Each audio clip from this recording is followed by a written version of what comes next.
Isso aí, torcida do Vasco, vamos para mais um conteúdo, mais uma notícia trazendo para vocês aqui Mundo Ed. Pessoal, já deixando os créditos ao canal do Edmundo na plataforma do YouTube, torcedor vascaíno, se não é inscrito no canal, se inscreva, deixe seu like e o seu comentário, que isso faz uma enorme diferença para a gente aqui dentro da plataforma. Agora, sem mais enrolação, bora pro conteúdo. Um jogo, né? Um péssimo jogo, resultado horroroso, mas é como você falou, Edmundo. Qual jogador você gostaria de ver vestindo a caveira? Eu gostaria de ver um Arias. Eu gostaria de ver um jogador completamente diferente. Obviamente, o Arias tomou conta do jogo. Ele foi aquele jogador absoluto, ele foi aquela camisa 10 que a gente espera, que a gente tinha, que nós tínhamos, né, como ídolo. E ele realmente acabou com o jogo. É claro, quando você tem um jogador diferenciado como aquele, que fez uma das melhores partidas dele, vamos dizer também, diga-se de passagem, uma das melhores partidas dele, contra um Vasco fragilizado, contra um Vasco sem motivação, contra um Vasco que entrou em campo, a impressão que se tem é que entrou em campo falando, vamos jogar contra o pior time do Campeonato Carioca. Só que o pior time do Campeonato Carioca fez com que o pior time do Campeonato Carioca fosse o Vasco. Acho não. O time do Fluminense entrou falando, olha, nós somos os piores do Campeonato Carioca, mas nós vamos hoje enfrentar um pior do que a gente. Então vamos mostrar para eles que nós estamos assim numa situação de piores. Mas eles são piores do que a gente. E mostrar em campo. O futebol só é realmente imprevisível por causa desse tipo de coisa. O último ganha do primeiro, o primeiro perde para o terceiro ganha do primeiro e perde para o último. Futebol é uma suruba organizada, o que faz com que o sofrimento fique no torcedor. Né? Eu fiquei vendo aqui indignado. Quando saiu o primeiro gol, uma jogada muito bem trabalhadinha, repito, invertida, né? Inverteram os valores. O Ferretti foi para um lado que era para estar, teoricamente, Felipe Coutinho, e o Felipe Coutinho foi para um lado onde o Ferretti, teoricamente, era para estar. E saiu o gol do Vasco, tão rápido que eu falei, opa, mas foi um opa só, porque dali para frente, Felipe Coutinho sentiu, saiu, aí veio na minha cabeça, Felipe Coutinho está jogando de uma maneira, na verdade, no sacrifício, desde aquela partida onde ele foi vaiado lá no Espírito Santo. Boa noite, Edmundo. Boa noite, Eri. O que disseram, o que a televisão disse, é que ele sentiu esse desconforto ainda no aquecimento, lá no estádio Mané Garrincha, em Brasília, mas que achou que dava para continuar, e aí, com menos, eu acho, de 30 minutos, ainda do primeiro tempo, ele foi substituído. E aí, para minha surpresa, né? Ou não, né? Acho que surpresa nenhuma, porque sai o Payet, entra o Coutinho, sai o Coutinho, entra Payet. O Payet entrou e não conseguiu dar ao Vasco um volume de jogo necessário para reagir às ações praticadas pelo Fluminense, envolvente do Fluminense. O Fluminense tinha força de marcação, tinha velocidade, tinha drible, enfim, tinha imposição física, né, na bola aérea, com o Thiago Silva lá atrás.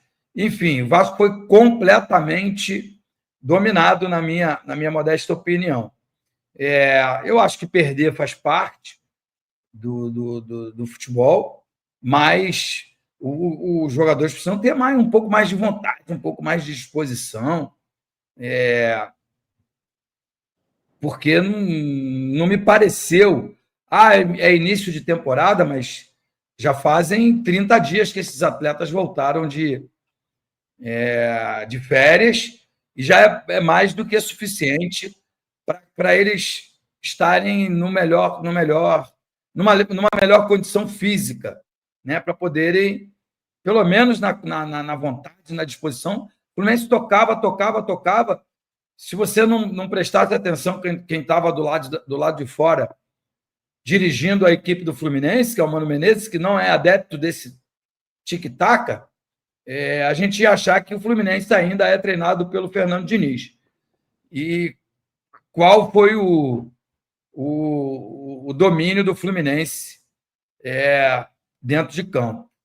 Agora, eu acho que tem que servir de alerta para que existam algumas mudanças. Está todo mundo muito chateado, né, com o presidente, com o Pedrinho. Hoje ele esteve na sede da CBF aqui para o sorteio da Copa do Brasil e disse que as coisas vão acontecer no seu tempo certo.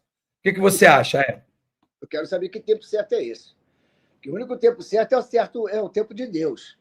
E assim, cara, nós estamos falando de um campeonato carioca, nós estamos falando que nós enfrentamos um clube, um time, melhor, clube não, que o Fluminense é um clube muito forte, muito grande, tem o meu respeito, mas nós estamos enfrentando umas situações ainda razoavelmente pequenas para a gente passar sufoco, para a gente passar vergonha. Pô, me dá a impressão, vou falar mesmo, porque eu falo como torcedor, não estou nem aí se eu encontrar um jogador na rua e falar, pô, quem manda a gente? Não estou queimando ninguém, não, gente. Estou falando o que eu acho, o que eu vejo. Parece que está todo mundo muito pesado. Parece que está todo mundo muito fora de forma. O Payet, quando entrou, não vou falar só o Payet, pô. Todo mundo está muito fora de forma, está correndo muito pouco. Aí quando você fala, pô, tem que ter um pouco mais de vontade. Talvez tenham vontade, só não tem essa disposição. E aí, cara, eu não sei de que maneira faz, porque, porra, meu irmão, vou falar sério. Porra, quem já me viu jogando bola, jogando pelada, cara, eu corro pra caceta, gente. Eu tenho 64 anos, graças a Deus. Eu corro pra caceta. E eu vejo nas peladas que eu jogo, tem gente que não tem vontade de jogar, tem gente que tem vontade, mas, pô, tá muito acima do peso e não consegue render aquilo que nós gostaríamos. Com todo respeito, cara, tem pelo menos uns 6 jogadores no time do Vasco que não tem, pode ter vontade, mas não consegue passar uma velocidade necessária, principalmente para o futebol de hoje. Então, quando você fala, pô, o Fluminense estava tocando, parecia que estava lá o Fernando Diniz. Porra, estava tocando pra caceta porque não tinha ninguém com atitude. Eu vou tirar o Verratti disso, porque esse Verratti, juro por Deus, gente, ele é o jogador. Outro dia eu encontrei com a Sandra de Sá, e a Sandra de Sá falou assim, esse é o vascaíno que eu gosto. Ou seja, ela não gosta de mais nenhum, como flamenguista. O Verratti é o cara que corre. É o cara que você fala assim, meu irmão, esse cara, aí vai de encontro com o que você fala. Pô, tem que ter um pouco mais de vontade. Esse tem vontade pra caramba. Ele tem vontade e ele mostra pra gente garra, dedicação, indignação. É de uma maneira Vasco da Gama. Os outros, todos jogadores, tem uma certa hora, cara, que parece que tem um desânimo, que se a gente não tiver, aí você faz de conta que você não está aí. Se a gente não tiver no time um craque, um Edmundo, para dar esporro até na mãe do torcedor que está lá em cima, dar no time e na mãe do torcedor, nós estamos fodidos. Honestamente, porque a gente precisa de liderança em campo, mas liderança de verdade. E essa liderança tem que ser de uma pessoa, um Arias. Esse cara dominou de uma maneira que, se eu sou jogador de futebol, falo, meu irmão, próximo jogo, se eu não tiver mais ou menos como esse cara, que esse cara deitou e rolou. Esse cara deitou e rolou e botou todos os jogadores no bolso do Vasco e do Fluminense. Ele deu aula. Porra, meu irmão, eu, jogador profissional, próximo jogo eu vou querer dar aula, mas como... É isso aí, torcida do Vasco, e vamos para mais uma notícia. Vasco, boa relação com a diretoria do Palmeiras, facilita a negociação do Vasco por Rony.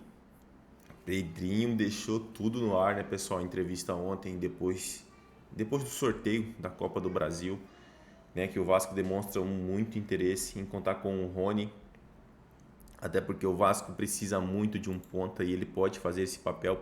Aqui, pessoal, boa relação com a diretoria do Palmeiras é trunfo do Vasco para fechar com o Rony após negociações frustradas Rony do Palmeiras ainda desperta interesse em clubes que querem contar com o jogador na temporada de 2025.